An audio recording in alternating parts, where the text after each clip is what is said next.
Okay. Today, papakita ko sa inyo kung paano gumawa ng ganito. Kung paano ilagay yung terminal plug dito sa mga wire natin para sa mga solar setup. O kahit sa hindi sa solar setup, kung meron kayong mga project na ginagawa na may mga wires, so kailangan nyo itong crimping tools na to para makagawa ng ganito. So, ano ba mga kailangan para makakapagsimula tayo makagawa nito? Unang-una, meron tayo kailangang crimping tool. 6mm to 50mm ang size. So, medyo mabigat to. Siguro mga half kilo yata ang bigat nito. Ayan. Of course, wire. Itong wire na to, meron ako ditong wire na gagamitin. 6 AWG to. So, tapos yung mga terminal plug, of course.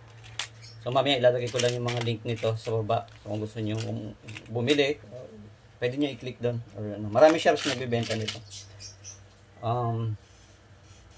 Lighter at shrinkable tube. Okay, tara, simulan na natin. Okay. Nga pala, bago tayo magsimula, ipakita ko sa inyo kung paano sineset yung clamp nito. So, ayan. Marami kasing options siya, maraming choices yan. Kasi depende sa laki ng wire na gagamitin nyo. This time gagamit tayo ng 6 AWG. Pero yung mga number dito is number of sizes, number na ng ano yan. Ito yung number ng yung 6 AWG number ng wire. Pero yung size talaga nun, hindi 6 sa. So, yung number dito makikita mo nyo, mayroong 6, 10, yan, marami yan. Kailangan magkapareho yan, yung clamp. Kailangan magkapareho ng number na ito. So, ngayon, paano ba siniset yan? Ito-press nyo lang to, press. O, yan o. May spring kasi yan dyan, o. Press nyo lang, tapos ikutin nyo ng kamay nyo. Yan o, yan o. Yan, nakita nyo yung umiikot. Kailangan, kung ano yung sinet nyo ditong number, pareho din doon sa kabila. Pareho lang, yan, 6 AWD. So, ganun din dito. Ayan o, yan o. Naiikot lang din. So, this time gagamit tayo ng number 6 AWG. Ay number 6 yung size na mismo ng wire. Okay? 6 to 10 kasi yan. Tara. Simulan natin. Okay. Una, gagamitin niyo muna tong ipasok niyo muna tong shrinkable tube sa wire. Okay. Pag bumili kayo dito sa shop, maraming maraming sizes. Ganon din dito sa terminal plug. Maraming sizes din yan. So, ayan. Kasi pag hindi nyo agad pinasok to, yun na may lulusot kasi. Ito kasi oversize to eh. So, ngayon nalulusot ko pa.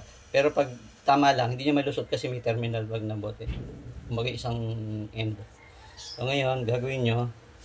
Ayan, isalpak nyo muna yan. Tapos, ito. Maghahanap kayo ngayon dito kung ano yung suitable.